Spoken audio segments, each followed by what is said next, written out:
Jam 9 malam, aku pulang kerja dan menemukan duniaku runtuh. Di tengah hujan badai, putraku yang baru 5 tahun menggigil di teras rumah. Nenek nggak bolehin adek masuk. Bu, adek lapar, katanya lirih. Ternyata, dia sudah 5 jam kedinginan di luar. Saat aku hendak membawanya masuk, ibu mertuaku muncul dari balik pintu, bukan untuk menolong, tapi untuk mengusir kami berdua. Dia pikir dia telah menang, tapi dia tidak tahu 2 hari kemudian, sebuah surat akan membuatnya berlutut memohon padaku. Sebelum ceritanya dimulai, silahkan tulis di kolom komentar dari daerah mana saja teman-teman yang menonton cerita ini. Jangan lupa like dan subscribe agar channel ini bisa semakin berkembang dan bisa mempersembahkan cerita yang lebih menarik lagi. Langit Jakarta malam itu pecah. Hujan turun bukan lagi dalam rintik, melainkan tercurah seperti ditumpahkan dari wadah raksasa yang tak berdasar. Petir menyambar sesekali, membelah kegelapan dengan kilatnya yang menyilaukan, disusul gemuruh guntur yang seolah ikut memarahi kota yang tak pernah tidur. Bagi Fatia, suara itu hanyalah latar dari kelelahannya yang sudah mencapai puncak. Pukul 9 malam, setelah 12 jam bekerja tanpa henti sebagai admin di sebuah perusahaan logistik, tubuhnya terasa remuk. Otot-ototnya kaku, dan matanya perih karena terlalu lama menatap layar komputer. Namun, semua rasa lelah itu selalu sirna sesaat ketika bayangan wajah putranya, Abil, melintas di benaknya. Abil yang baru berusia 5 tahun, dengan tawa renyahnya dan mata bulatnya yang selalu berbinar, adalah alasan Fatia rela menukar waktunya dengan tumpukan kertas dan angka.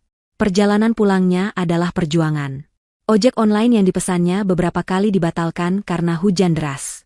Akhirnya, ia berhasil mendapatkan satu, dan kini ia duduk di belakang pengemudi, merasakan dingin yang menusuk tulang menembus jas hujan tipis yang ia kenakan. Air hujan yang dingin menerpa wajahnya, namun pikirannya sudah melayang ke rumah. Ia membayangkan Abil mungkin sudah tertidur, memeluk guling bergambar dinosaurus kesayangannya. Atau mungkin ia masih terjaga, menunggu kepulangan ibunya sambil mendengarkan dongeng dari neneknya. Ah, neneknya. Bu Ratmi. Sejak suaminya, Adi, meninggal sebulan yang lalu karena kecelakaan, hubungan Fatia dengan ibu mertuanya itu semakin memburuk. Tatapan sinis dan sindiran pedas sudah menjadi makanan sehari-hari.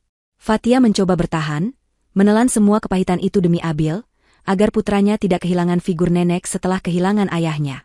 Rumah itu, bagaimanapun, adalah rumah peninggalan Adi, satu-satunya tempat mereka bernaung.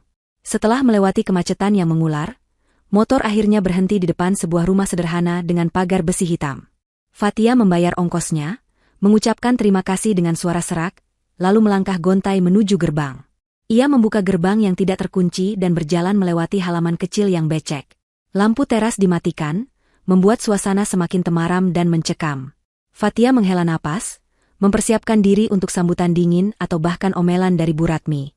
Namun, saat matanya mulai terbiasa dengan kegelapan, ia melihat sesuatu yang membuat darahnya seolah berhenti mengalir.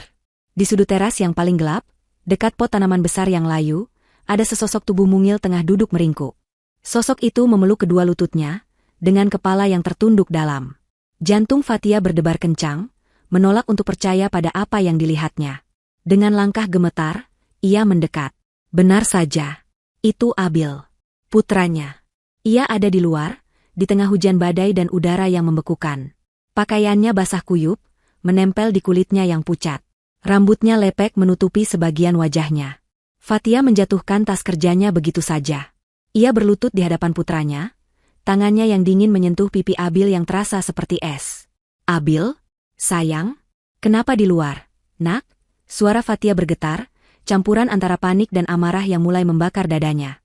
Abil mengangkat kepalanya perlahan. Wajahnya basah, sulit dibedakan mana air hujan dan mana air mata. Bibirnya membiru, dan seluruh tubuhnya menggigil hebat hingga giginya bergemeletup. Ia menatap ibunya dengan mata yang sayu, mata yang kehilangan binar cerianya. Ibu.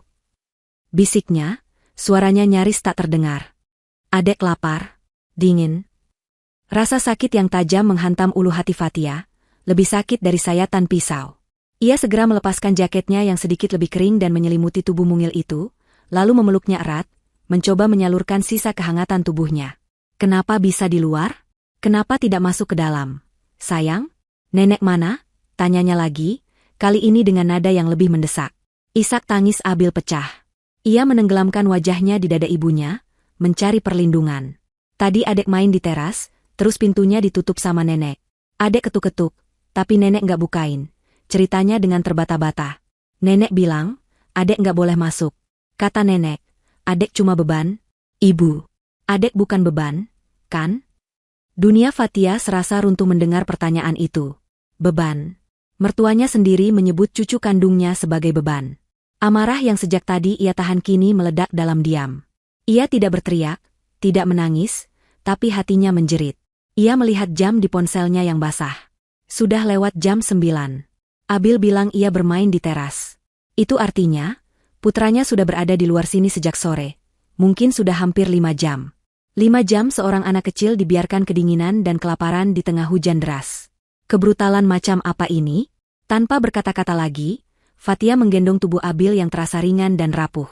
Ia harus segera membawa anaknya masuk, memberinya air hangat, makanan, dan selimut tebal. Urusan dengan Bu Ratmi bisa menunggu. Dengan langkah cepat, ia menuju pintu utama. Namun, saat tangannya yang gemetar baru saja akan meraih gagang pintu, pintu itu terbuka dari dalam dengan kasar. Di ambang pintu, berdiri Bu Ratmi. Wajahnya yang penuh keriput tidak menunjukkan rasa bersalah sedikitpun. Sebaliknya, matanya menyorot tajam penuh kebencian, seperti bara api yang siap membakar. Ia tidak menatap Abil yang menggigil dalam gendongan Fatia, melainkan langsung pada menantunya. Sudah pulang kau? Desisnya, suaranya tajam dan dingin. Bagus. Jadi kau bisa langsung angkat kaki dari sini bersama anak pembawa sial itu. Fatia terpaku. Ia tidak menyangka akan disambut dengan kata-kata sekejam ini. Bu, apa maksud ibu? Abil kedinginan di luar selama berjam-jam. Dia bisa sakit parah. Bu Ratmi tertawa sinis, tawa yang terdengar mengerikan di tengah deru hujan. Sakit? Itu lebih bagus. Biar dia menyusul bapaknya yang tidak berguna itu. Sejak kalian berdua ada di sini, hidupku jadi susah. Aku tidak mau lagi menanggung beban. Ini rumah Adi, Bu. Ini rumah kami, balas Fatia lirih, mencoba menjaga suaranya agar tidak bergetar di depan Abil yang mulai terisak ketakutan. Rumah Adi katamu? Bu Ratmi maju selangkah, sorot matanya semakin liar. Adi sudah mati, dan semua miliknya sekarang milikku. Aku tidak sudi rumah ini diisi olehmu, perempuan miskin yang hanya membawa sial. Sekarang, pergi dari sini. Puncaknya, Bu Ratmi membungkuk ke dalam, lalu dengan sekuat tenaga melemparkan sebuah tas ransel kumal ke arah mereka. Tas itu mendarat dengan bunyi debuman di genangan air di kaki Fatia. Pakaian mereka yang sedikit tumpah dari resleting yang terbuka langsung basah dan kotor. Itu semua barang-barang rongsokan kalian. Ambil dan enyahlah dari hadapanku. Hiduplah jadi gelandangan di luar sana. Fatia menatap tas yang tergeletak di air, lalu menatap wajah mertuanya yang bengis, kemudian menunduk menatap wajah Abil yang ketakutan di pelukannya. Sesuatu di dalam dirinya telah mati. Harapan, rasa hormat, dan ikatan keluarga yang coba ia pertahankan seorang diri, semuanya hancur lebur malam itu. Tidak ada gunanya berdebat. Tidak ada gunanya memohon. Wanita di hadapannya telah menutup hatinya rapat-rapat. Yang terpenting sekarang adalah keselamatan Abil. Dengan punggung yang terasa lurus dan kepala yang terangkat, Fatia menatap Bu Ratmi lekat-lekat. Tidak ada air mata di wajahnya, hanya ketenangan yang mengerikan. Ia hanya mengucapkan 2 kata yang keluar dari bibir pucatnya. Baik, Bu. Setelah itu, ia berbalik. Ia tidak memungut tas itu. Ia hanya melangkah pergi, kembali ke dalam pelukan hujan deras yang tiada henti, menggendong putranya erat-erat seolah Abil adalah satu-satunya harta yang ia miliki di dunia ini. Ia berjalan tanpa tujuan, di bawah langit yang gelap dan jalanan yang sepi, merasakan dinginnya air hujan yang kini terasa membakar kulit. Ia tidak tahu harus kemana. Ia tidak punya siapa-siapa lagi di kota ini. Harapan seolah telah padam, ditelan oleh gemuruh badai. Saat ia berjalan gontai di trotoar yang tergenang air, mengira malam itu adalah akhir dari segalanya, tiba-tiba seberkas cahaya terang menyorot dari belakang. Sebuah mobil perlahan-lahan mengurangi kecepatannya dan berhenti tepat di sampingnya. Fatia memicingkan mata, jantungnya berdebar was-was. Siapa yang berhenti untuknya di tengah malam badai seperti ini? Kaca jendela di sisi penumpang turun dengan perlahan, menampakkan sesosok wajah yang familiar, wajah yang menatapnya dengan ekspresi kaget dan penuh kekhawatiran. Fatia? Ya Tuhan, itu benar kamu? Apa yang kamu lakukan di sini malam-malam hujan badai begini? Suara itu milik Sarah, rekan kerjanya di divisi yang sama. Sarah adalah salah satu dari sedikit orang di kantor yang ramah padanya. seringkali berbagi bekal makan siang atau sekadar menanyakan kabar Abil. Melihat wajahnya yang cemas, adalah pemandangan yang tak pernah Fatia bayangkan akan menjadi penyelamatnya. Fatia hanya bisa menatap kosong, terlalu syok dan lelah untuk merangkai kata. Bibirnya bergetar, entah karena dingin atau karena gejolak emosi yang tertahan. Melihat kondisi Fatia yang menggendong anak kecil yang basah kuyup, Sarah tidak perlu bertanya lebih banyak. Ia segera membuka kunci pintu dari dalam. "Cepat masuk, Fatia. Jangan diam saja di situ. Anakmu bisa hipotermia," perintahnya dengan nada panik namun tegas. Perkataan Sarah menyadarkan Fatia dari linglungnya. Dengan sisa tenaga yang ia miliki, ia membuka pintu belakang mobil dan dengan hati-hati mendudukkan Abil di jok. Ia kemudian masuk dan menutup pintu, menciptakan keheningan sesaat yang memisahkannya dari amukan badai di luar. Di dalam mobil, kehangatan dari pendingin udara yang dinyalakan perlahan mulai terasa, kontras dengan dingin yang selama ini membekap mereka. "Langsung ke tempatku saja, ya? Tidak jauh dari sini," kata Sarah sambil kembali melajukan mobilnya dengan hati-hati. Ia melirik dari kaca spion, melihat Fatia yang sedang melepaskan jaketnya yang basah untuk kemudian memeluk Abil lebih erat lagi. "Nanti kamu ceritakan semuanya kalau sudah tenang." Fatia hanya mengangguk lemah. Ia bersyukur Sarah tidak memberondongnya dengan pertanyaan. Saat ini, ia tidak punya kekuatan untuk menjelaskan tragedi yang baru saja menimpanya. Fokusnya hanya pada Abil. Ia menggosok-gosok lengan dan punggung putranya, mencoba mengembalikan sirkulasi darahnya. Abil, yang tadinya menggigil hebat, kini hanya terisak pelan. Tenaganya seolah sudah terkuras habis. Tidak lama kemudian, mereka tiba di sebuah gedung rumah kos sederhana namun bersih. Sarah memarkir mobilnya, lalu segera membantu Fatia membawa Abil yang setengah tertidur naik ke kamarnya di lantai 2. Kamar kos Sarah tidak besar, hanya sebuah ruangan dengan tempat tidur, lemari kecil, dan meja belajar. Tapi bagi Fatia dan Abil malam itu, kamar itu terasa seperti istana yang paling aman dan hangat di seluruh dunia. Sarah segera bertindak cepat. Ia mengambil handuk kering dari lemarinya dan menyuruh Fatia untuk segera mengganti pakaian Abil. Sementara Fatia dengan telaten mengeringkan tubuh putranya, Sarah bergegas ke dapur umum di ujung lorong, kembali dengan semangkuk sup instan panas dan segelas teh hangat. "Maaf, hanya ada ini. Setidaknya bisa menghangatkan perutnya," ujar Sarah sambil meletakkan nampan di meja. Fatia menatap sahabatnya dengan mata berkaca-kaca. "Terima kasih, Sarah. Aku tidak tahu harus bagaimana kalau tidak ada kamu." "Sudah, jangan dipikirkan. Sekarang urus Abil dulu," jawab Sarah sambil tersenyum tulus. Fatia menyuapi Abil sup hangat itu perlahan-lahan. Ajaib. Sendok demi sendok, warna di wajah Abil yang tadinya pucat pasi mulai kembali. Setelah mangkuknya kosong dan tubuhnya dibalut kaos kebesaran milik Sarah, Abil akhirnya benar-benar terlelap di atas kasur, napasnya teratur dan dalam. Kelelahan dan trauma hari itu akhirnya dikalahkan oleh kantuk. Melihat putranya tertidur dengan aman, barulah benteng pertahanan diri Fatia runtuh. Ia duduk di lantai, menyandarkan kepalanya ke dinding, dan tangis yang sejak tadi ia tahan akhirnya pecah. Ia menangis tanpa suara, bahunya berguncang hebat, mengeluarkan semua rasa sakit, penghinaan, dan keputusasaan yang ia rasakan. Ia menangisi nasib Abil, menangisi kepergian suaminya yang terlalu cepat, dan menangisi kekejaman dunia yang baru saja ia hadapi. Sarah duduk di sebelahnya, tidak berkata apa-apa, hanya mengusap punggungnya dengan lembut. Ia membiarkan Fatia menumpahkan semua kesedihannya, memberikan ruang bagi temannya untuk berduka. Kehadirannya yang hening justru memberikan kekuatan yang luar biasa. Setelah tangisnya mereda, hanya menyisakan isakan kecil, barulah Fatia menceritakan semuanya. Dari sindiran Bu Ratmi yang semakin menjadi-jadi sejak Adi tiada, hingga puncak kejadian malam ini, saat ia dan anaknya diusir tanpa belas kasihan ke tengah hujan badai. Ia bahkan menceritakan bagaimana ia meninggalkan tas berisi pakaian mereka begitu saja, karena saat itu yang ada di kepalanya hanyalah menjauh dari rumah yang sudah terasa seperti neraka itu. "Tunggu sebentar," sela Sarah. Ia bangkit dan keluar dari kamar.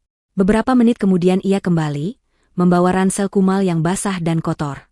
"Aku tadi sempat kembali ke rumahmu. Kupikir kalian pasti butuh ini. Aku ambil begitu saja dari depan pagarmu." Fatia menatap tas itu dengan perasaan campur aduk. Di satu sisi, ia bersyukur masih memiliki beberapa helai pakaian ganti. Di sisi lain, tas itu adalah simbol penghinaan terakhir dari ibu mertuanya. Dengan enggan, ia membukanya untuk melihat isinya. Semuanya basah dan harus segera dikeringkan. Saat ia mulai mengeluarkan isinya satu persatu, tangannya menyentuh bahan kain yang tebal dan familiar. Itu adalah jaket denim tua milik almarhum Adi. Jaket kesayangannya yang sering ia pakai saat mengajaknya jalan-jalan naik motor dulu. Bu Ratmi pasti asal saja memasukkan barang ke dalam tas. Melihat jaket itu, sekelebat kenangan manis bersama Adi kembali berputar. Kenangan akan tawa mereka, janji-janji mereka untuk membesarkan Abil bersama. Rasa rindu yang menyakitkan kembali menyergapnya. Ia memeluk jaket yang lembab itu, menghirup aroma samar suaminya yang masih tersisa, bercampur dengan bau hujan. Saat itulah tangannya meraba sesuatu yang mengganjal dan keras di saku bagian dalam jaket. Saku yang jarang sekali Adi gunakan. Karena penasaran, ia memasukkan tangannya dan menarik keluar benda itu. Sebuah dompet kulit pria berwarna coklat tua, yang ia kira sudah lama hilang. Dompet pertama yang ia hadiahkan pada Adi saat mereka baru menikah. Dengan tangan yang sedikit gemetar, Fatia membukanya. Di dalamnya masih tersimpan rapi beberapa lembar uang yang sudah lepek, dan di bagian mika transparan, terselip foto pernikahan mereka. Foto di mana mereka berdua tersenyum begitu bahagia, tanpa tahu takdir akan memisahkan mereka secepat ini. Air mata kembali menggenang di pelupuk matanya. Namun, bukan itu yang membuatnya terkejut. Di balik selipan foto itu, ada dua benda lain. Sebuah kunci kecil berwarna perak. Bentuknya aneh seperti kunci laci atau kotak brankas, bukan kunci pintu. Dan yang kedua adalah secari kertas yang dilipat kecil, hingga menjadi sangat tebal dan lusuh. Kertas itu tampak sudah lama disimpan di sana. Dengan debaran jantung yang semakin cepat, Fatia membuka lipatan kertas itu dengan hati-hati. Di atasnya, tergores tulisan tangan Adi yang sangat ia kenali. Tulisan yang rapi namun tegas. Pesan itu singkat, namun setiap katanya seolah memiliki bobot yang sangat berat. Fatia, istriku. Jika suatu hari kamu membaca ini, artinya hal buruk telah terjadi padaku, dan ibu sudah melewati batasnya. Maafkan aku tidak bisa menjagamu. Jangan menangis terlalu lama. Kamu harus kuat untuk jagoan kita. Jika ibu mengusirmu, gunakan ini. Semua demi masa depanmu dan Abil. Fatia membaca kalimat itu berulang-ulang. Gunakan ini. Maksudnya apa? Kunci ini? Kunci untuk apa? Dan bagaimana bisa Adi seolah sudah meramalkan kejadian ini? Apa yang sebenarnya suaminya sembunyikan darinya? Di tengah keputusasaan total, secercah misteri dan harapan kecil yang aneh mulai menyala di hatinya. Ini bukan sekadar dompet tua. Ini adalah pesan terakhir dari suaminya, sebuah petunjuk yang ditinggalkan dari seberang kematian. Malam terasa begitu panjang dan lambat, seolah waktu itu sendiri enggan beranjak menuju pagi. Di kamar kos Sarah yang sempit, suara hujan di luar sudah berganti menjadi gerimis yang lirih, meninggalkan hawa dingin yang meresap ke dalam ruangan. Sarah sudah tertidur pulas di atas kasur lipat tipis di lantai, napasnya yang teratur menjadi satu-satunya suara menenangkan di tengah badai yang berkecamuk di dalam benak Fatia. Di atas tempat tidur, di sisinya, Abil tidur dengan damai. Wajahnya yang polos tampak tenang, bebas dari trauma yang baru saja ia alami. Sesekali ia menggumam dalam tidurnya, memanggil-manggil ayahnya, sebuah kebiasaan yang belum juga hilang sejak Adi tiada. Mendengarnya, hati Fatia kembali teriris. Ia sendiri tidak bisa tidur. Matanya terbuka lebar menatap langit-langit kamar yang pucat. Di tangannya yang tergenggam erat, terasa dingin dan keras dua benda yang kini menjadi pusat dunianya. Sebuah kunci perak kecil dan secari kertas lusuh. Sudah tak terhitung berapa kali ia membaca ulang pesan singkat dari almarhum suaminya itu. Setiap kata terasa seperti bisikan langsung dari Adi, melintasi batas antara hidup dan mati. Jika ibu mengusirmu. Kalimat itu terus terngiang. Adi sudah tahu. Entah bagaimana, suaminya yang pendiam itu sudah menduga bahwa ibunya sendiri mampu melakukan perbuatan sekejam ini. Selama ini Fatia selalu merasa sendirian dalam menghadapi sikap Bu Ratmi. Ia seringkali menyalahkan dirinya sendiri, berpikir mungkin ia memang bukan menantu yang baik, mungkin ia kurang berusaha. Tapi surat ini, pesan ini, adalah sebuah pembenaran. Sebuah pembelaan anumerta dari pria yang paling ia cintai. Adi tahu, dan Adi membelanya. Kesadaran itu memberikan sedikit kelegaan di tengah lautan duka dan kebingungannya. Fatia memandangi kunci di telapak tangannya. Bentuknya aneh, pipih dengan gerigi yang rumit. Ini jelas bukan kunci biasa. Pikirannya bekerja keras, mencoba menggali setiap sudut ingatannya, mencari petunjuk, percakapan, atau momen apapun yang mungkin bisa memberinya jawaban. Awalnya kosong. Pikirannya terlalu penuh oleh kejadian malam ini. Namun perlahan, seperti kabut yang menipis, sebuah kenangan mulai terbentuk. Kejadiannya sekitar setahun yang lalu, di hari Minggu yang cerah dan malas. Abil masih tertidur lelap setelah lelah bermain. Fatia sedang membaca buku di sofa, sementara Adi duduk di lantai, dikelilingi tumpukan map dan dokumen-dokumen tua peninggalan ayahnya. Ia bilang sedang merapikan arsip keluarga. Fatia ingat ia sempat menggoda suaminya, menyebutnya terlalu serius untuk hari libur. Adi hanya tertawa kecil. Ini bukan cuma kertas biasa, sayang, kata Adi waktu itu, sambil mengangkat sebuah map tebal berwarna biru. Ini sejarah keluarga kita. Sejarah yang harus dijaga. Fatia meletakkan bukunya, tertarik dengan nada bicara suaminya yang tidak biasa. Memangnya isinya apa saja? Macam-macam. Akta kelahiran kakek, surat-surat tanah lama, foto-foto hitam putih, jawab Adi, matanya menerawang. Dulu ayah menyimpan semua yang paling berharga di Safe Deposit Box di bank warisan. Bank tua yang ada di pusat kota itu, loh, kata ayah, bank itu seperti benteng, lebih aman dari berangkas di rumah. Fatia mengangguk-angguk saja, tidak terlalu menaruh perhatian.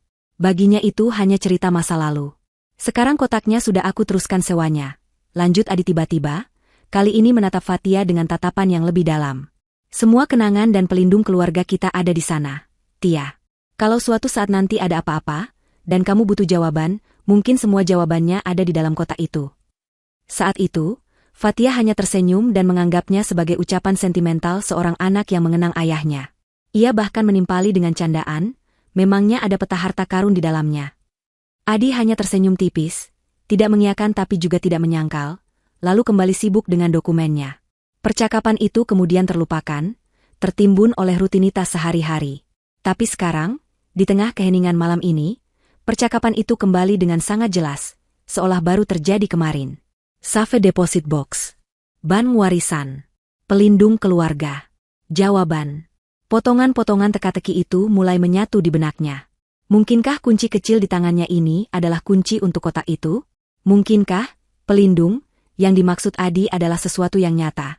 Sesuatu yang ia siapkan untuk situasi darurat seperti ini? Harapan mulai tumbuh di hatinya.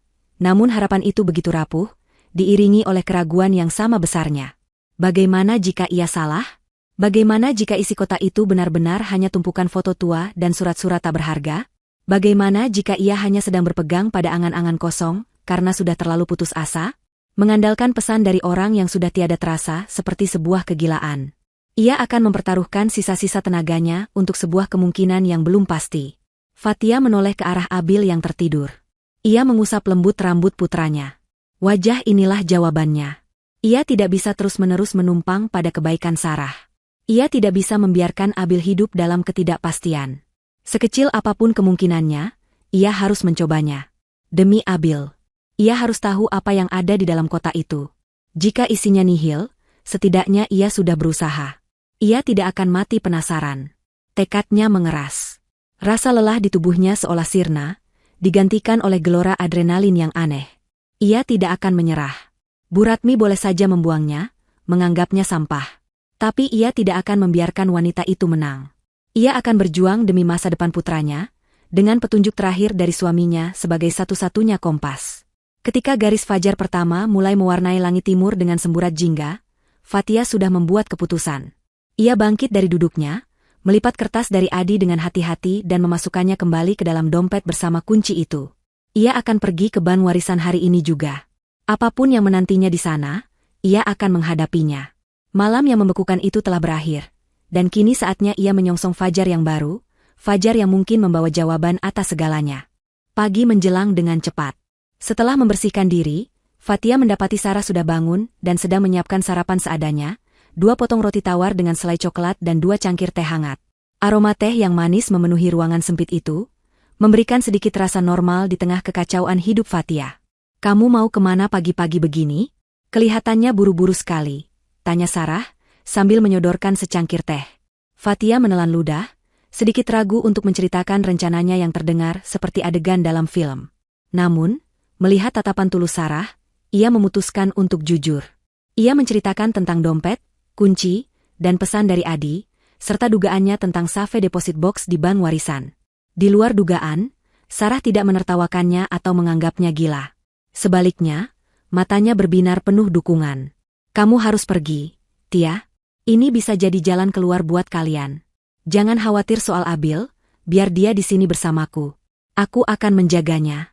Aku izin tidak masuk kerja hari ini. Kebaikan Sarah membuat tenggorokan Fatia tercekat. Tapi, Sar.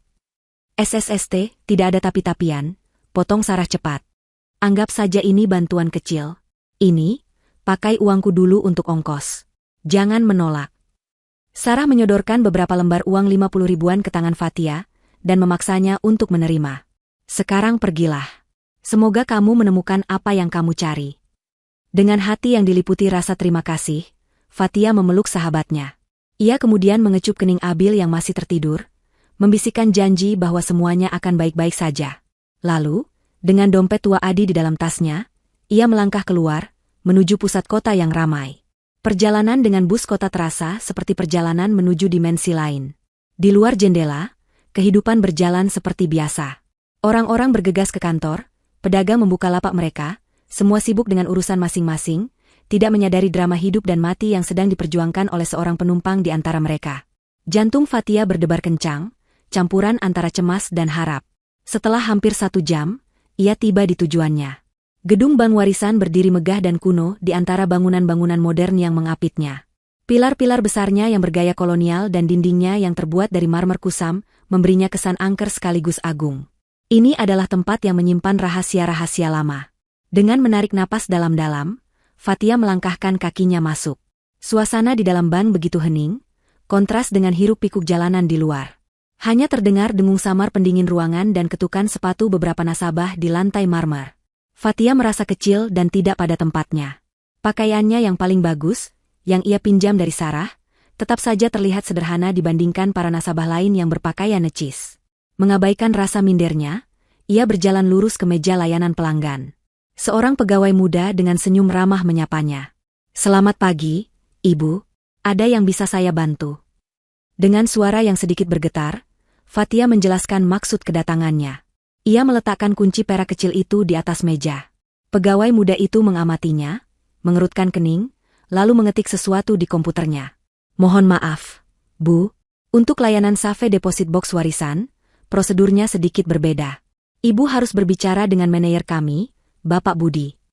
Fatia diminta untuk menunggu di ruang tunggu yang nyaman. Setiap detik penantian terasa seperti 1 jam. Pikirannya dipenuhi berbagai skenario terburuk. Kuncinya salah, datanya tidak ada, atau ia akan diusir karena dianggap penipu. Tak lama kemudian, seorang pria parubaya yang berwibawa, Pak Budi, menghampirinya dan mempersilakannya masuk ke ruangannya.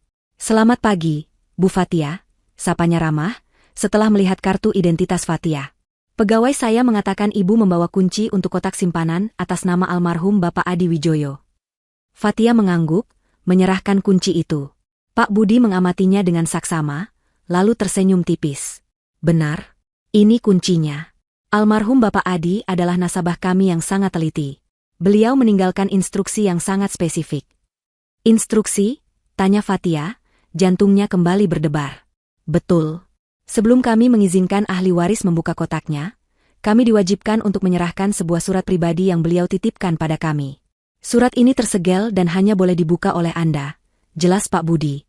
Ia kemudian bangkit, membuka sebuah lemari besi di sudut ruangannya, dan mengeluarkan sebuah amplop putih tebal yang sudah agak menguning. Di bagian depan amplop itu, tertulis namanya, "Untuk istriku tercinta, Fatia," dengan tulisan tangan Adi. Pak Budi menyerahkan amplop itu pada Fatia, lalu dengan bijaksana berkata, "Silakan Ibu baca terlebih dahulu. Saya akan menunggu di luar." Sendirian di ruangan itu, Fatia membuka amplop dengan tangan gemetar. Di dalamnya ada beberapa lembar kertas. Ini bukan sekadar catatan, tapi sebuah surat yang panjang. "Fatia sayang, kalau kamu membaca ini, berarti aku sudah tidak ada lagi di sisimu untuk melindungimu dan Abil. Maafkan aku. Maafkan aku karena pergi terlalu cepat. Aku tahu kamu pasti sangat sedih dan kebingungan sekarang. Tapi aku mohon, kamu harus kuat. Aku menulis surat ini karena aku mengenal ibuku sendiri. Aku mencintainya, tapi aku tidak buta terhadap sifatnya. Keserakahannya dan ketidaksukaannya padamu selalu menjadi ketakutan terbesarku. Aku takut ia akan menyakitimu saat aku tidak ada. Karena itu, jauh-jauh hari aku sudah mempersiapkan ini semua tanpa sepengetahuan siapapun, bahkan dirimu. Maaf aku harus berrahasia, aku hanya tidak ingin kamu khawatir. Di dalam kotak simpanan ini, ada semua yang kubangun untukmu dan Abil. Gunakanlah untuk memulai hidup baru. Jangan biarkan siapapun mengambilnya darimu. Terutama rumah kita. Rumah yang kita tempati itu kubeli dengan hasil kerjaku sendiri, jauh sebelum kita menikah. Itu bukan harta warisan keluarga. Sertifikat aslinya ada di dalam kotak ini. Rumah itu adalah milikmu dan Abil, secara hukum. Jangan pernah merasa kau menumpang. Aku juga meninggalkan sedikit tabungan, deposito, dan polis asuransi. Mungkin tidak banyak, tapi kuharap cukup untuk memberimu waktu untuk berdiri di atas kakimu sendiri. Hiduplah dengan baik. Besarkan Abil menjadi anak yang hebat. Ceritakan padanya tentang ayahnya, bahwa aku sangat mencintainya. Aku selalu mencintaimu, Fatia. Dari dulu, sekarang, hingga selamanya. Suamimu, Adi. Air mata yang sejak semalam ia tahan akhirnya tumpah ruah. Ia menangis bukan hanya karena sedih, tetapi juga karena terharu, lega, dan merasakan cinta Adi yang begitu besar, cinta yang bahkan melampaui kematian. Suaminya tidak meninggalkannya begitu saja. Ia telah membangun sebuah benteng untuk melindunginya. Setelah beberapa menit menenangkan diri, ia memanggil Pak Budi. Dengan mata yang masih sembab namun dengan sorot yang kini penuh kekuatan, ia berkata, "Saya siap untuk membuka kotaknya sekarang." Pak Budi membawanya ke sebuah ruangan berdinding baja tebal. Ruang Hasanah. Dengan prosedur yang ketat, menggunakan kunci milik bank dan kunci milik Fatia, sebuah laci logam ditarik keluar. Kotak itu kemudian dibawa ke bilik pribadi. Saat Fatia membukanya, napasnya tertahan. Isinya persis seperti yang dikatakan Adi. Di bagian atas ada beberapa gepok uang tunai yang diikat rapi. Di bawahnya, ada beberapa map. Ia membukanya satu persatu. Sertifikat deposito atas namanya dan nama Abil. Polis asuransi jiwa dengan nilai yang cukup besar, dengan dirinya sebagai penerima manfaat tunggal. Dan yang paling penting, sebuah map tebal berisi sertifikat hak milik, SHM, dan akta jual beli, AJB, rumah mereka, lengkap dengan semua bukti pembayarannya. Semuanya sah, semuanya legal. Ia kini memegang bukti tak terbantahkan. Fatia merasa seolah beban seberat gunung terangkat dari pundaknya. Ia tidak lagi gelandangan. Ia punya rumah, ia punya dana untuk memulai lagi. Ia dan Abil aman. Saat ia hendak menutup kembali kotak itu, matanya menangkap sesuatu yang tergeletak di dasar kotak, yang tadi tertutup oleh map-map. Sebuah amplop lain. Amplop ini lebih tebal, berwarna coklat, dan tampak kaku. Di bagian depannya hanya tertulis satu kata dengan huruf kapital yang tegas, Ibu. Di atas amplop itu, tertempel secari kertas memo kecil, dengan tulisan tangan Adi yang sama. Berikan ini hanya jika dia sudah melewati batas. Fatia menatap amplop itu. Jika surat pertama tadi adalah perisai yang Adi berikan untuknya, amplop kedua ini terasa berbeda. Amplop ini terasa berat, dingin, dan memancarkan aura yang mengintimidasi. Ini bukan perisai. Ini adalah sebuah pedang. Sebuah senjata pamungkas yang telah disiapkan Adi. Pertanyaan baru kini muncul di benaknya, menggeser rasa lega yang baru saja ia rasakan. Apa isi surat ini? Rahasia apa yang begitu kuat hingga Adi merasa perlu menyiapkannya sebagai senjata terakhir? Bu Ratmi terbangun keesokan paginya dengan perasaan ringan yang sudah lama tidak ia rasakan. Sinar matahari pagi yang menembus celah gorden seolah menyambut kemenangannya. Ia meregangkan tubuhnya di atas ranjang, sebuah senyum puas terukir di bibirnya yang tipis. Hening. Itulah suara pertama yang ia sadari. Tidak ada lagi suara tawa atau tangis cempreng Abil yang biasanya mengganggu tidurnya. Tidak ada lagi bayangan Fatia yang mondar-mandir di rumahnya dengan wajah murung yang seolah menyedot semua kebahagiaan. Rumah ini akhirnya kembali menjadi miliknya seutuhnya. Ia merasa telah berhasil melakukan pembersihan, membuang hama yang selama ini menggerogoti hidupnya. Ia bangkit dan berjalan ke dapur untuk membuat secangkir kopi kental, favoritnya. Melewati ruang tengah, matanya menyapu sekeliling. Bersih. Tidak ada lagi mainan dinosaurus atau mobil-mobilan yang berserakan di lantai. Tidak ada lagi jejak-jejak kehidupan dari menantu dan cucu yang ia anggap sebagai beban. Baginya, ini bukan kehilangan, melainkan pembebasan. Dalam benaknya, ia sudah merangkai pembenaran yang sempurna atas tindakannya. Fatia adalah perempuan pembawa sial. Sejak menikah dengan Adi, usaha kecil-kecilan almarhum suaminya dulu mulai seret. Lalu puncaknya, Adi, putra satu-satunya yang ia banggakan, meninggal dalam kecelakaan. Tentu saja ini semua salah Fatia. Aura buruk perempuan itu pasti yang menyebabkan semua ini terjadi. Begitulah logika bengkok yang ia tanamkan dalam pikirannya, hingga menjadi sebuah kebenaran mutlak. Dan Abil, cucunya itu hanyalah perpanjangan dari Fatia. Setiap kali melihat wajah Abil, ia tidak melihat darah daging putranya, melainkan bayangan menantunya yang ia benci. Merawat anak itu berarti mengeluarkan uang lebih untuk susu, makanan, dan nanti biaya sekolah. Bu Ratmi merasa tidak punya kewajiban untuk itu. Ia sudah tua, ia berhak menikmati sisa hidupnya dengan tenang dan nyaman, bukan direpotkan oleh tangisan dan kebutuhan seorang anak kecil. Rumah ini, rumah yang dibeli Adi, adalah haknya. Pensiunnya, jaminan hari tuanya.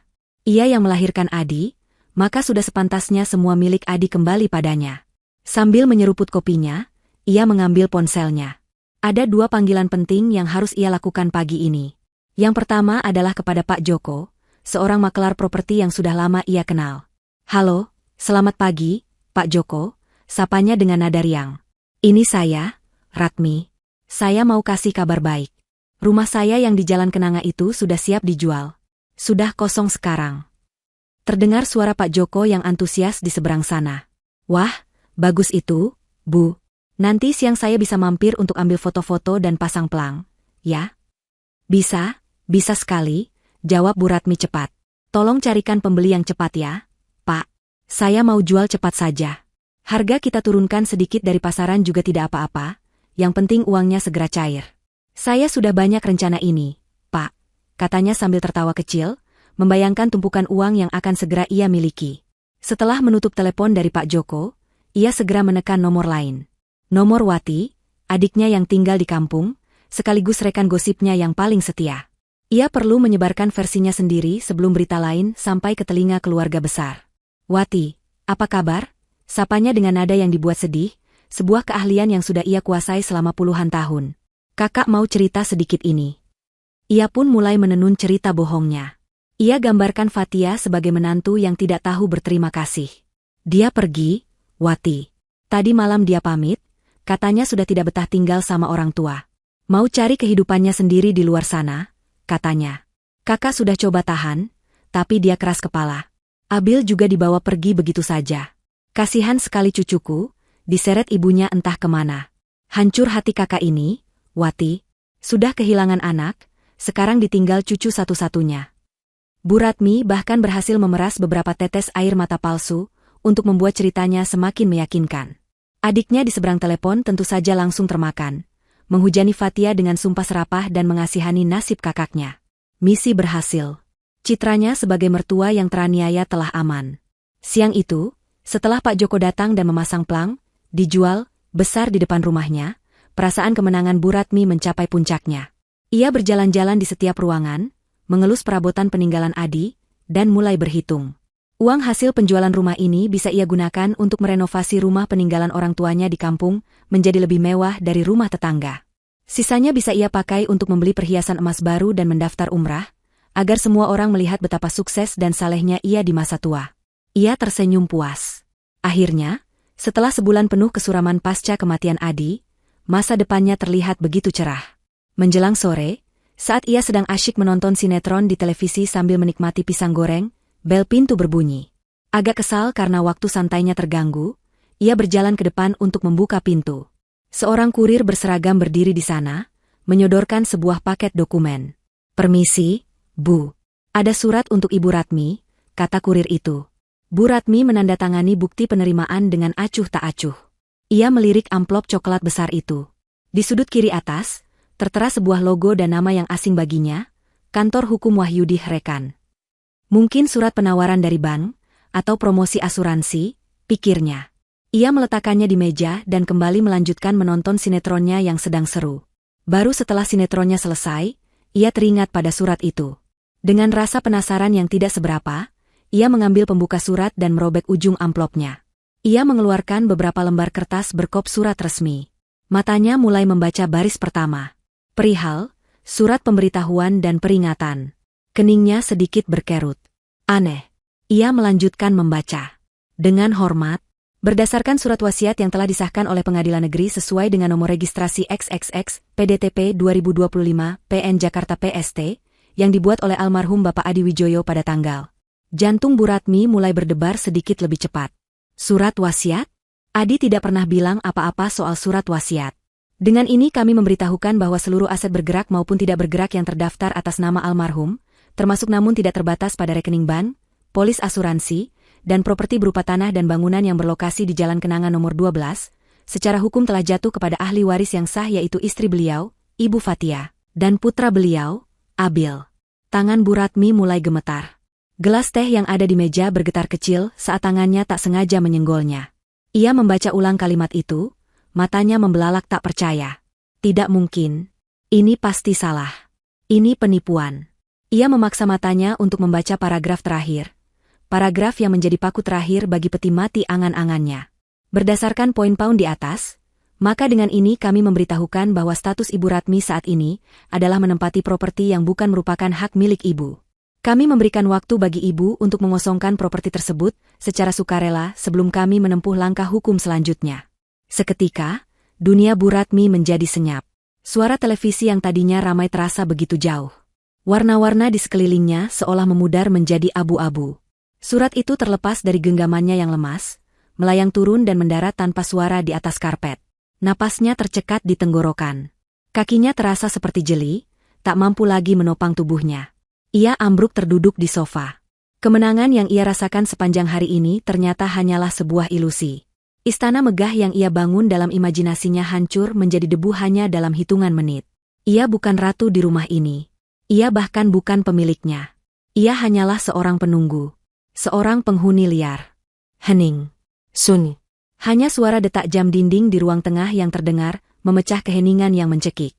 Bagi Bu Ratmi, setiap detak jam itu terdengar seperti palu hakim yang mengetuk vonis atas nasibnya. Ia masih terduduk lemas di sofa, matanya menatap kosong ke arah surat yang tergeletak di lantai. Surat dari neraka. Pikirannya menolak untuk menerima kenyataan ini. Ini pasti mimpi buruk. Sebentar lagi ia akan bangun dan semuanya akan kembali normal. Ia memejamkan matanya erat-erat, lalu membukanya lagi. Surat itu masih di sana. Kertas putih itu seolah mengejeknya, menertawakan kebodohannya. Dengan tangan yang masih gemetar hebat, ia membungkuk dan memungutnya. Ia membacanya lagi. Dan lagi. Dan lagi. Berharap ada satu kata pun yang berubah. Tapi tidak. Bahasa hukum yang kaku dan dingin itu tidak memberikan celah sedikit pun untuk disalahartikan. Semuanya sudah final. Fatia dan Abil adalah pemilik sah rumah ini. Gelombang pertama yang menghantamnya adalah penyangkalan, yang dengan cepat disusul oleh gelombang kedua yang jauh lebih dahsyat, kepanikan murni. Pikirannya yang tadinya kosong kini dipenuhi oleh skenario-skenario mengerikan. Diusir. Ia akan benar-benar diusir dari rumah ini. Kemana ia harus pergi? Menumpang pada Wati di kampung? Memalukan. Ia tidak akan sanggup menanggung malu di hadapan adik dan kerabatnya setelah semua bualan kesuksesannya. Tinggal di kontrakan kecil? Ia tidak punya uang. Uang kiriman bulanan dari Adi adalah satu-satunya sumber penghasilannya, dan kini ia sadar, bahkan uang itu pun mungkin akan berhenti. Ia akan menjadi tua, miskin, dan sendirian. Gelandangan. Kata yang kemarin ia ludahkan pada Fatia kini berbalik, dan menghantam wajahnya sendiri dengan kekuatan 100 kali lipat. Napasnya menjadi pendek dan cepat. Dadanya terasa sesak seolah diremas. Keringat dingin mulai membasahi pelipis dan tengkuknya. Arogansi dan kebencian yang selama ini menjadi perisainya kini telah hancur berkeping-keping, meninggalkannya telanjang dalam ketakutan. Ia sadar, satu-satunya orang yang bisa menolongnya sekarang adalah orang yang sama yang paling ia benci. Fatia.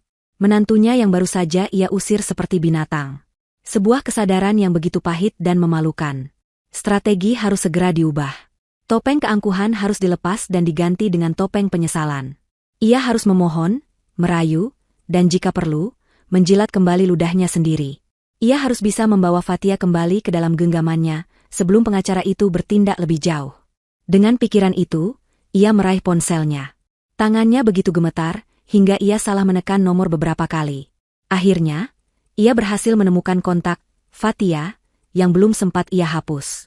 Ia menarik napas dalam-dalam, mencoba mengatur suaranya agar terdengar serak dan penuh penyesalan, lalu menekan tombol panggil.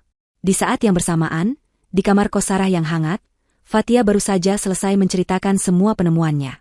Sarah memeluknya erat, ikut merasakan kelegaan dan kebahagiaan temannya. Aku tahu kamu wanita kuat, Tia. Aku tahu Adi tidak akan meninggalkan kalian begitu saja, seru Sarah. Tawa lega akhirnya terdengar dari bibir Fatia, tawa pertama yang tulus sejak sebulan terakhir. Abil, yang sedang asyik menggambar, ikut tertawa melihat ibunya bahagia. Suasana penuh harapan itu tiba-tiba terinterupsi oleh dering ponsel Fatia. Fatia mengambil ponselnya dari atas meja. Nama, mertua, tertera di layar. Seketika, senyum di wajahnya memudar. Jantungnya berdebar, kali ini bukan karena takut, melainkan karena waspada. Untuk apa wanita itu meneleponnya? Sarah, yang melihat perubahan raut wajah Fatia, segera menenangkannya.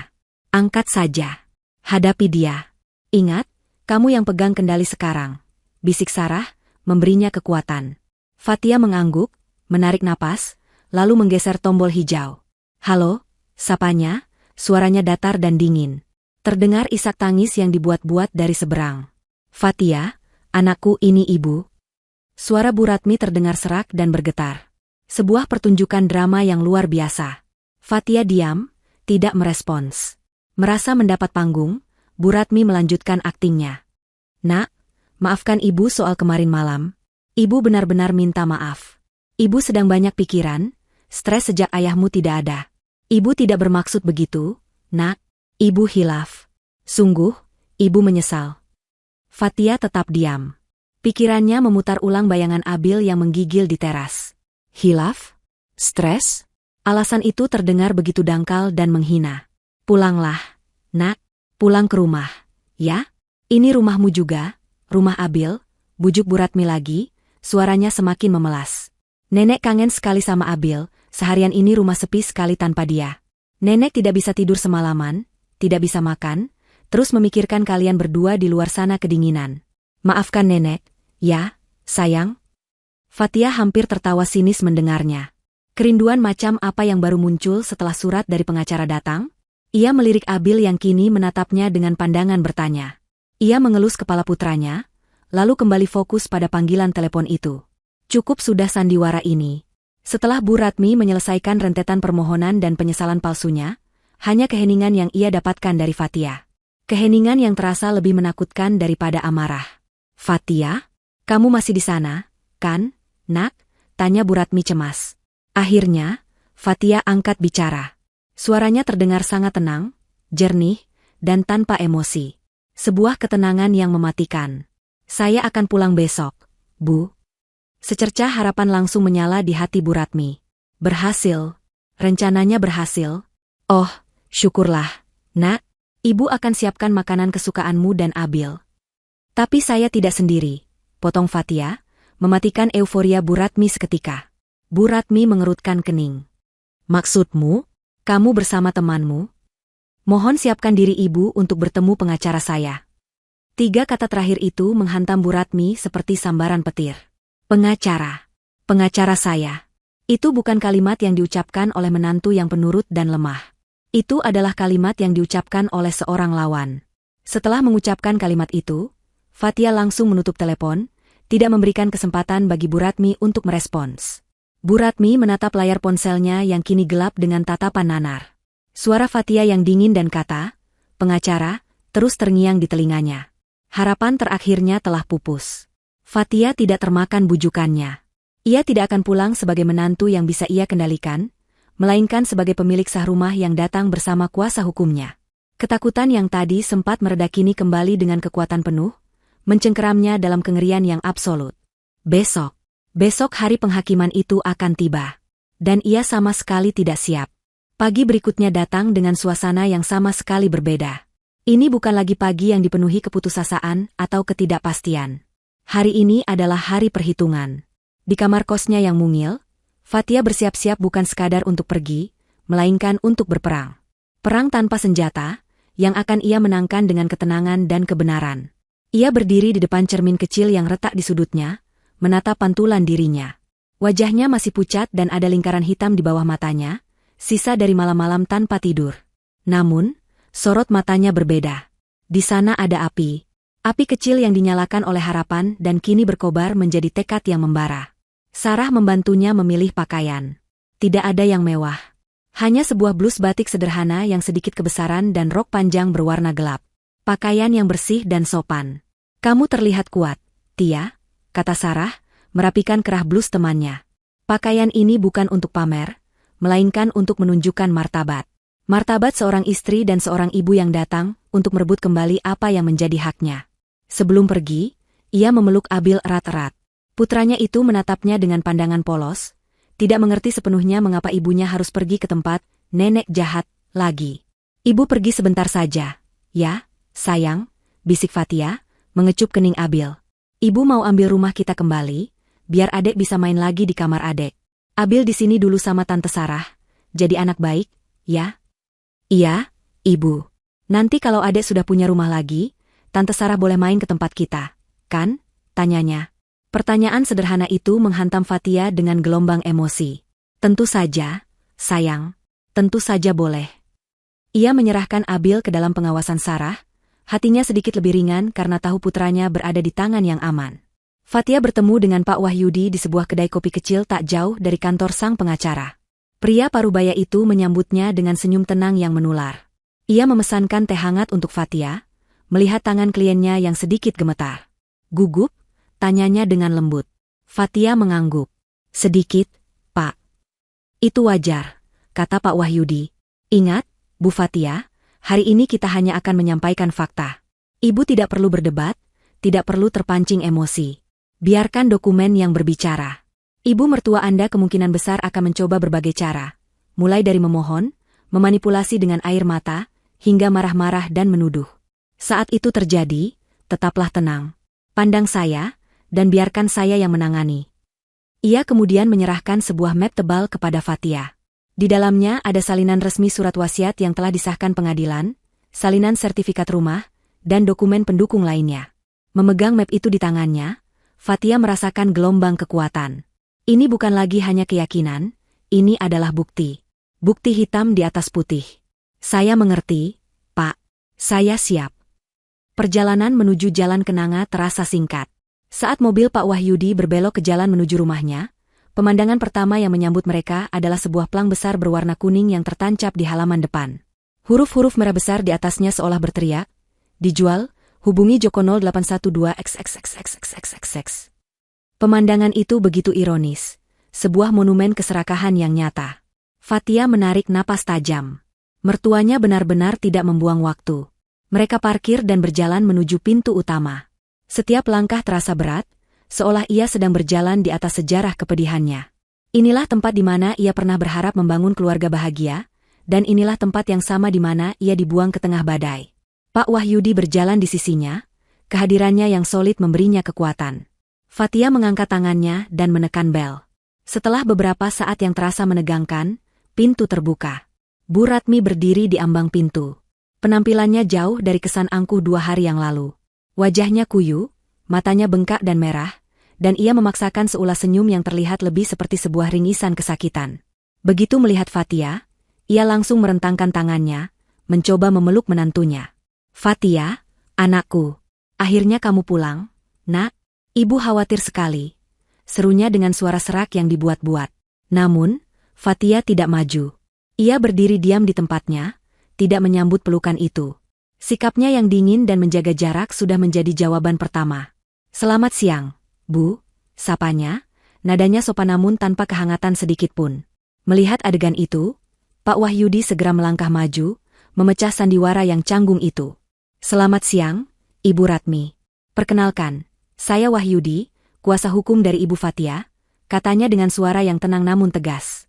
Penyebutan status, kuasa hukum, langsung mengubah atmosfer pertemuan itu dari drama keluarga menjadi urusan resmi. Senyum di wajah Bu Ratmi membeku. Ia menatap Pak Wahyudi dengan waspada, lalu kembali menatap Fatia dengan tatapan terluka yang dibuat-buat. Pengacara? Untuk apa bawa pengacara? Nak, masalah keluarga, kan, bisa kita selesaikan baik-baik. Silakan kita bicara di dalam, Bu, kata Pak Wahyudi, mengabaikan pertanyaan itu dan dengan sopan mengarahkan mereka untuk masuk. Mereka duduk di ruang tamu. Di sofa yang sama tempat Bu Ratmi ambruk setelah membaca surat peringatan kemarin. Ironisnya, kini ia duduk di tepi sofa, tampak tegang dan terpojok, sementara Fatia dan Pak Wahyudi duduk dengan tenang di seberangnya. Meja kaca di antara mereka menjadi panggung utama. Tanpa basa-basi, Pak Wahyudi membuka tas kerjanya dan mengeluarkan map yang tadi ia berikan pada Fatia. Ia meletakkan dokumen-dokumen itu satu persatu di atas meja. Surat wasiat, sertifikat hak milik, akta jual beli. Ibu Ratmi, kedatangan kami hari ini adalah untuk menegaskan kembali apa yang telah kami sampaikan melalui surat kemarin. Sesuai dengan hukum yang berlaku dan wasiat terakhir dari almarhum putra ibu, seluruh kepemilikan rumah ini beserta isinya telah beralih sepenuhnya kepada Ibu Fatia dan putranya, Abil. Setiap kata yang diucapkan Pak Wahyudi terdengar seperti dentuman palu. Bu Ratmi menatap dokumen-dokumen itu seolah itu adalah ular berbisa. Topeng kesedihannya mulai retak. Tidak, itu tidak mungkin, bisiknya. Semua dokumen ini asli dan telah disahkan oleh lembaga negara yang berwenang. Bu, lanjut Pak Wahyudi dengan sabar. Almarhum Bapak Adi telah mempersiapkan semuanya dengan sangat rapi. Saat itulah topeng Bu Ratmi hancur berkeping-keping. Penyangkalan cepat berubah menjadi kemarahan yang meledak-ledak. Wajahnya memerah, dan urat-urat di lehernya menonjol. Palsu. Ini semua pasti palsu, teriaknya, menunjuk dokumen-dokumen itu dengan jari gemetar. Aku tidak percaya. Adi tidak mungkin melakukan ini padaku, ibunya sendiri. Ia kemudian memalingkan tatapan buasnya ke arah Fatia. Ini pasti ulahmu. Dasar perempuan ular. Kamu pasti sudah mempengaruhi anakku. Kamu mencuci otaknya agar melawan ibunda sendiri. Fatia tetap diam, teringat pesan Pak Wahyudi untuk tidak terpancing. Ia hanya menatap mertuanya dengan pandangan yang sulit diartikan. Melihat keheningan Fatia sebagai kelemahan, Bu Ratmi semakin menjadi-jadi.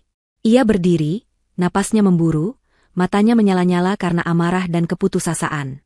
Aku tahu. Kamu pasti pakai guna-guna, kan? Kamu pelet anakku supaya dia tunduk padamu dan melupakan ibu yang sudah melahirkannya. Dasar wanita licik. Tidak tahu diri. Tuduhan terakhir itu, tuduhan menggunakan ilmu gaib untuk memanipulasi cinta suaminya, adalah penghinaan tertinggi. Itu menodai kenangan suci Fatia akan Adi. Itu adalah batasnya. Kemarahan Bu Ratmi telah melewati batas yang Adi tuliskan dalam pesannya. Saat itulah, Fatia bergerak. Dengan gerakan yang tenang dan terukur, ia meraih tas tangannya. Seluruh kebisingan di ruangan itu seolah terhenti, menunggu apa yang akan ia lakukan. Ia tidak berteriak, tidak membantah. Ia hanya mengeluarkan sebuah amplop tebal berwarna coklat dari dalam tasnya. Amplop yang sama yang ia temukan di dasar kotak simpanan. Dengan sangat perlahan, ia meletakkannya di atas meja kaca, di antara dirinya dan ibu mertuanya. Teriakan Bu Ratmi terhenti di tenggorokannya. Matanya terpaku pada amplop itu. Pada tulisan tangan yang sangat ia kenali. Tulisan tangan Adi, putranya. Fatia mengangkat kepalanya, menatap lurus ke mata Bu Ratmi. Suaranya keluar, jernih dan mantap, membelah keheningan yang tegang. Adi menitipkan ini untuk ibu. Ruangan itu mendadak senyap. Bahkan suara jarum jam dinding yang berdetak seolah menahan napas. Amplop coklat itu tergeletak di tengah meja, menjadi pusat dari semua ketegangan. Bu Ratmi menatapnya dengan campuran rasa takut dan penasaran. Tulisan tangan Adi di sana begitu nyata, sebuah gema dari masa lalu yang datang untuk menghakiminya. Kemarahannya yang tadi membuncah kini surut, digantikan oleh firasat buruk yang dingin merayap di punggungnya. Apalagi ini? Kejutan apalagi yang telah disiapkan putranya? Dengan gerakan kasar yang berusaha menutupi tangannya yang gemetar, Bu Ratmi menyambar amplop itu dari meja. Ia merobeknya tanpa sabar, mengeluarkan beberapa lembar kertas yang terlipat di dalamnya. Pak Wahyudi dan Fatia hanya memperhatikan dalam diam, memberikan ruang bagi momen kebenaran ini untuk terungkap. Bu Ratmi mulai membaca. Baris pertama langsung menusuknya. Ibu, aku menulis surat ini dengan hati yang sangat berat. Surat yang kuharap tidak akan pernah perlu ibu baca. Ini bukan surat permohonan maaf atau surat rindu seorang anak. Ini adalah surat konfrontasi. Bu Ratmi terus membaca, dan setiap paragraf yang ia lewati bagaikan lapisan kulit yang dikupas dari egonya, menelanjangi semua kebohongannya. Sejak aku mengenalkan Fatia pada ibu, aku sudah melihatnya. Aku melihat tatapan tidak suka ibu, cara ibu membanding-bandingkannya dengan wanita lain, cara ibu menyindir latar belakang keluarganya yang sederhana. Aku diam, Bu. Aku diam karena aku berharap waktu akan mengubah pandangan ibu.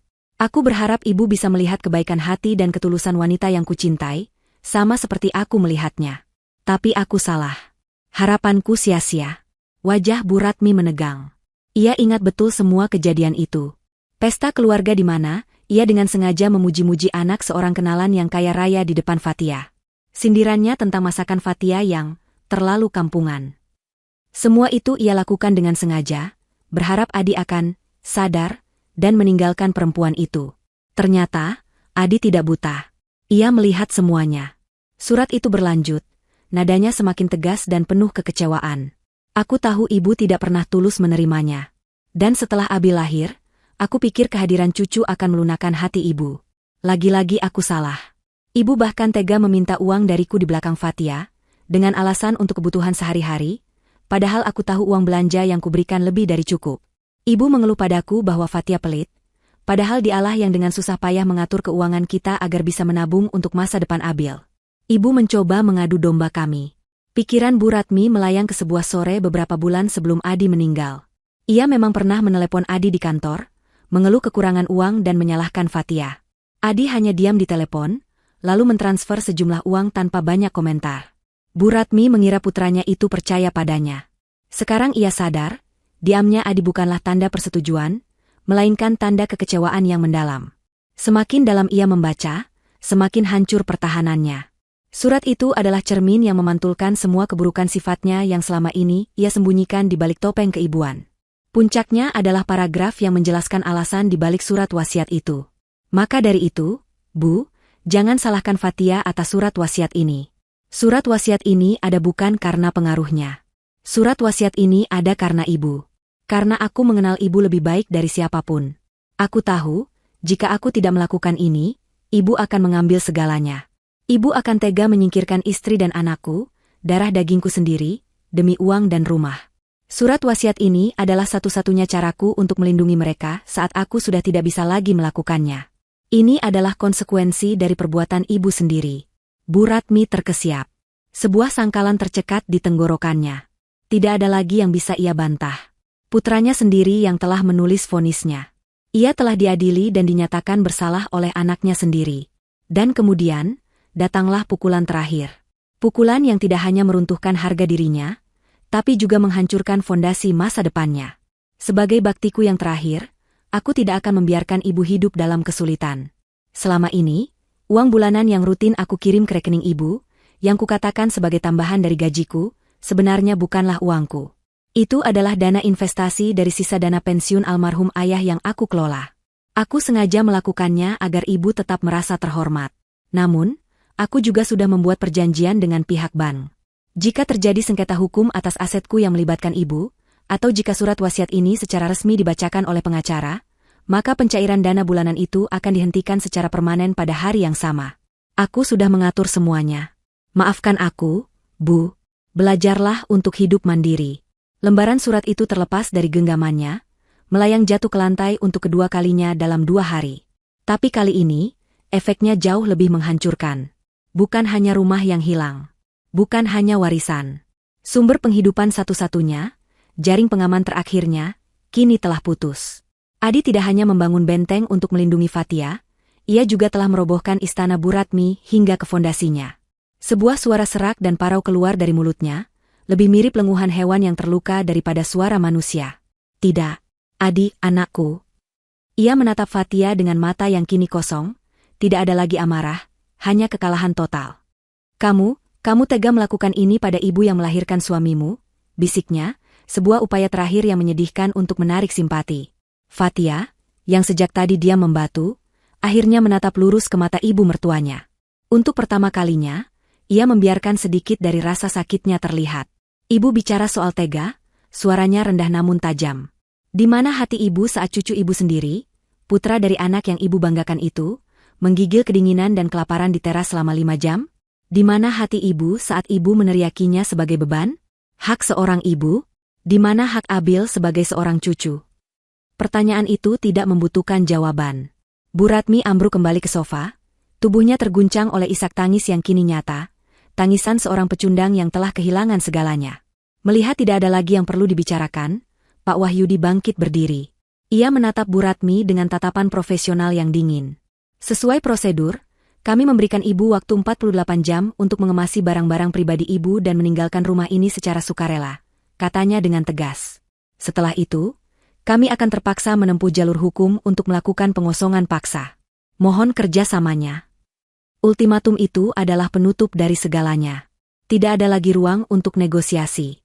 Fatia bangkit, mengikuti Pak Wahyudi. Ia tidak menoleh ke belakang lagi. Ia tidak perlu melihat kehancuran wanita itu lebih lama.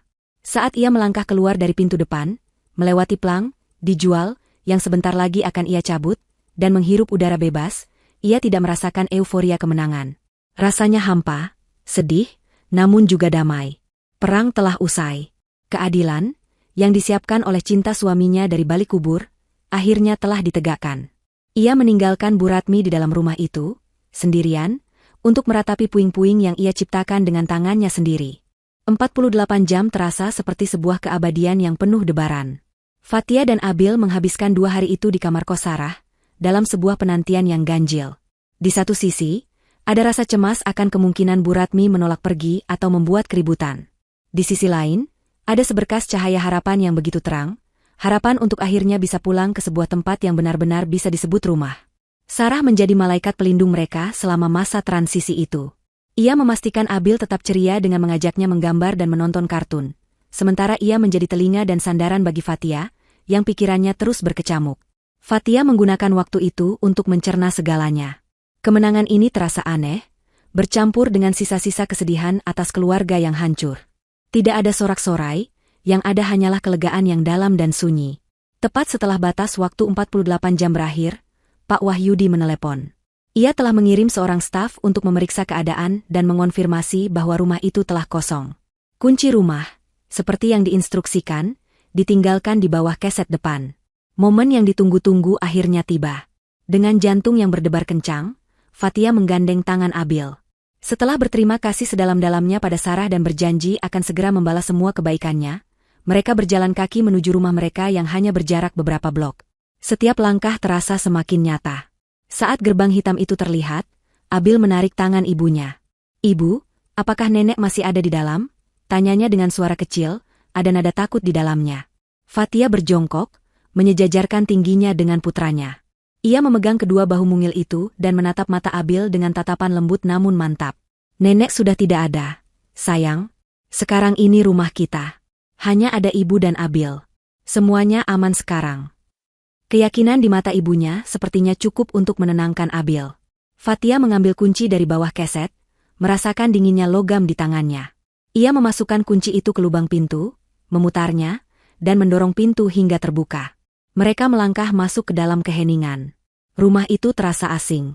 Gema langkah kaki mereka terdengar begitu jelas di ruangan yang kosong.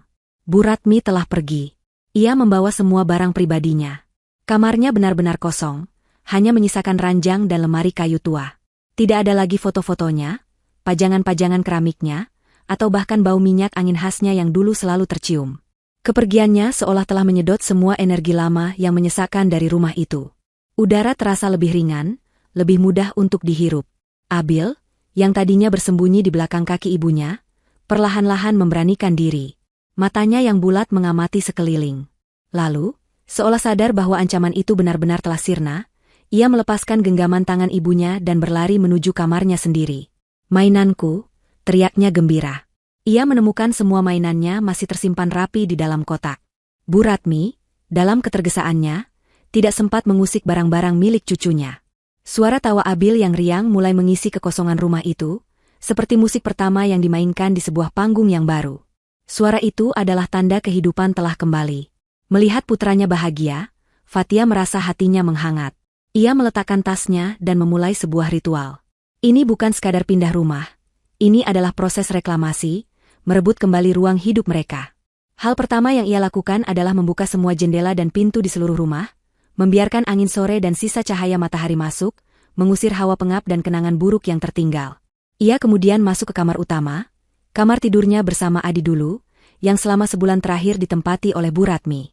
Ia menarik sprei, sarung bantal, dan selimut dari atas ranjang dengan kasar, menggulungnya, dan memasukkannya ke dalam kantong sampah besar. Ia tidak akan mencucinya. Ia akan membuangnya, bersama semua jejak wanita itu. Ia menggantinya dengan sprei bersih yang ia bawa dari tasnya, sprei dengan motif bunga aster kecil yang dulu ia beli bersama Adi. Selama beberapa jam berikutnya, ia membersihkan rumah tanpa lelah. Ia menyapu setiap sudut, mengepel lantai dengan cairan pembersih beraroma lemon yang segar, dan mengelap debu dari setiap permukaan. Setiap gerakan menyapu dan mengelap terasa seperti tindakan simbolis, menghapus masa lalu yang kotor dan mempersiapkan kanvas yang bersih untuk masa depan. Malam itu, untuk pertama kalinya, ia memasak di dapurnya sendiri dengan perasaan damai. Hanya menu sederhana, nasi hangat dan telur dadar kecap kesukaan Abil. Mereka duduk berdua di meja makan. Biasanya, makan malam di rumah ini selalu diiringi tatapan sinis atau sindiran pedas dari Bu Ratmi. Tapi malam ini, hanya ada keheningan yang nyaman, diselingi oleh celoteh Abil tentang dinosaurusnya. "Ibu, telurnya enak," kata Abil dengan mulut penuh. Fatia tersenyum, senyum tulus yang mencapai matanya. "Makan yang banyak, ya, jagoan ibu." Di momen sederhana itu, di bawah cahaya lampu kuning yang hangat, Fatia merasakan kemenangan yang sesungguhnya. Kemenangan bukanlah saat ia melihat mertuanya hancur, melainkan saat ini, ketika ia bisa duduk dengan tenang dan melihat putranya makan dengan lahap, di rumah mereka sendiri, tanpa rasa takut. Setelah Abil tertidur di kamarnya yang nyaman, Fatia berjalan pelan menyusuri rumah. Ia menyentuh dinding, gagang pintu, bingkai foto pernikahannya dengan Adi yang masih tergantung di dinding ruang keluarga. "Ini rumahku," bisiknya dalam hati. "Ini rumah kami." Rasa aman yang telah lama hilang kini kembali memeluknya. Ia merasa dilindungi, bukan hanya oleh dinding rumah ini, tapi juga oleh cinta Adi yang tak pernah padam. Ia masuk ke kamarnya dan memutuskan untuk merapikan sisa-sisa barang peninggalan Adi yang ada di dalam lemari. Di laci paling bawah meja kerja suaminya, ia menemukan sebuah kotak kayu kecil. Ia teringat bahwa laci itu selalu dikunci. Didorong rasa penasaran, ia mengambil gantungan kunci motor Adi yang ada di dalam kotak simpanan ban. Salah satu kunci kecil di gantungan itu pas dengan lubang kunci laci. Laci itu terbuka dengan bunyi klik pelan. Di dalamnya tidak banyak barang, hanya beberapa buku tabungan lama dan setumpuk kertas. Namun, matanya tertuju pada sebuah amplop putih yang tergeletak di paling atas. Amplop itu tidak disegel. Di bagian depannya, tertulis nama "Ibu" dengan tulisan tangan Adi. Surat ini terlihat lebih tua. Kertasnya sedikit lebih kusam dibandingkan surat yang ia berikan pada Bu Ratmi kemarin. Ini adalah surat yang berbeda. Surat yang ditulis, namun tidak pernah dikirimkan. Hatinya berdebar. Apalagi yang ingin Adi sampaikan pada ibunya? Tanpa ragu, ia mengeluarkan surat itu dan mulai membacanya di bawah temaram lampu tidur. Surat yang ada di tangan Fatia ternyata sangat berbeda dari surat terakhir yang menghancurkan Bu Ratmi. Jika surat yang kemarin adalah vonis seorang hakim, maka surat ini adalah permohonan tulus dari seorang anak. Fatia membacanya perlahan, setiap kata meresap ke dalam hatinya. "Ibu, apa kabar? Aku harap ibu baik-baik saja. Aku menulis surat ini karena ada sesuatu yang mengganjal di hatiku. Bu, aku sangat mencintai Fatia. Dia adalah istri yang baik, dan sekarang, dia adalah ibu yang luar biasa untuk Abil, cucu ibu. Tapi kenapa rasanya ibu tidak bisa melihatnya? Aku mohon, Bu, terimalah dia sebagai putrimu sendiri. Bukalah hati ibu untuknya, dan untuk Abil. Aku takut, Bu. Aku takut kesalahpahaman ini akan terus berlanjut. Aku takut ibu lebih mementingkan harta dan pandangan orang lain daripada kebahagiaan keluargaku. Rumah, uang, semua itu bisa dicari. Tapi keluarga yang utuh dan penuh cinta, itu tak ternilai harganya. Aku mohon, Bu, jangan biarkan sifat buruk membutakan hati nurani ibu. Aku tidak ingin suatu hari nanti harus memilih antara ibu dan istriku. Karena mereka berdua adalah duniaku.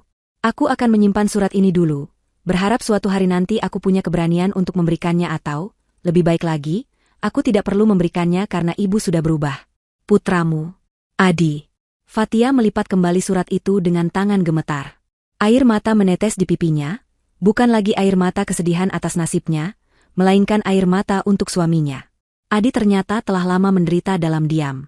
Ia terperangkap di tengah-tengah, mencoba menjadi jembatan antara ibu yang ia hormati dan istri yang ia cintai. Surat ini adalah bukti bahwa Adi telah mencoba jalan damai. Ia telah memohon, berharap, dan berdoa untuk perubahan yang tidak pernah datang.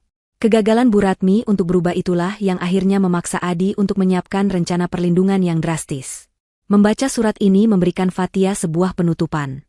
Ia semakin mengerti betapa besar cinta dan tanggung jawab yang dipikul suaminya sendirian. Waktu berjalan, mengubah minggu menjadi bulan. Rumah di Jalan Kenanga itu benar-benar telah bertransformasi. Dinding yang dulu terasa dingin kini hangat oleh tawa Abil dan aroma masakan dari dapur. Fatia, dengan modal yang ditinggalkan Adi dan semangat baru, memulai usaha catering rumahan kecil-kecilan. Ia memasak menu-menu andalan resep warisan ibunya.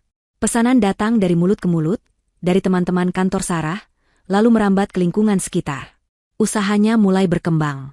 Setiap pagi, ia bangun bukan lagi dengan rasa takut, melainkan dengan tujuan.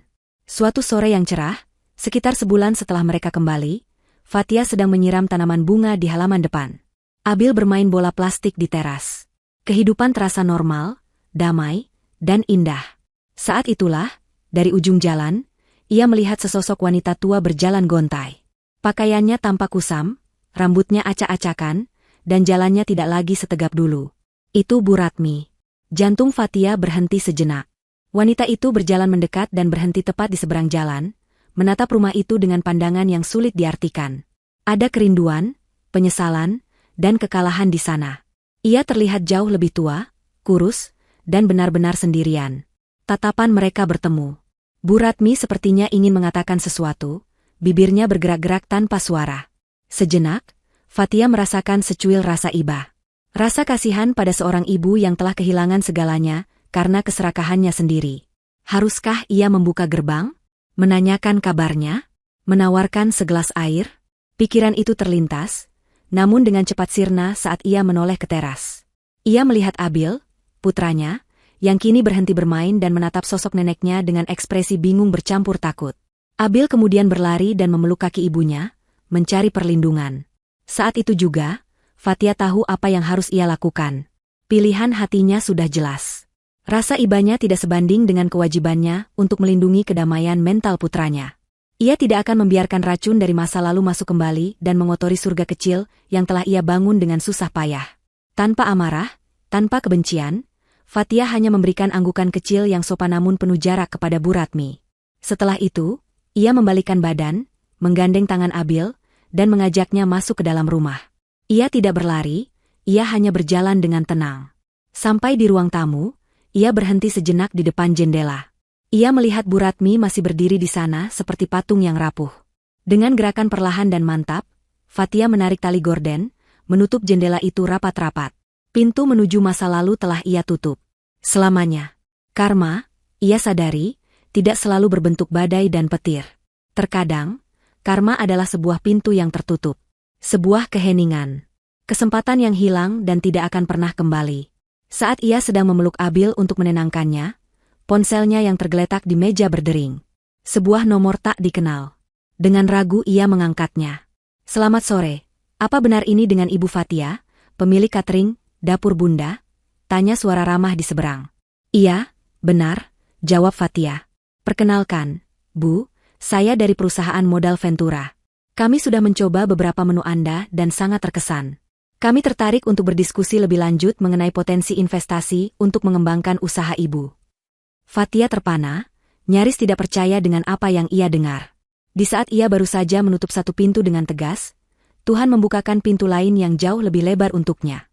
Pintu menuju masa depan yang cerah dan mandiri. Ia menatap keluar dari jendela dapur, jendela yang menghadap ke taman belakang, bukan ke jalanan. Abil sudah kembali tenang dan kini sedang mengejar seekor kupu-kupu di atas rumput. Sinar matahari sore keemasan menyinari mereka. Ia tersenyum, hatinya dipenuhi rasa syukur yang meluap. Mereka aman. Mereka bersama. Dan mereka akan baik-baik saja. Perjuangan telah usai, dan kehidupan baru yang indah baru saja dimulai.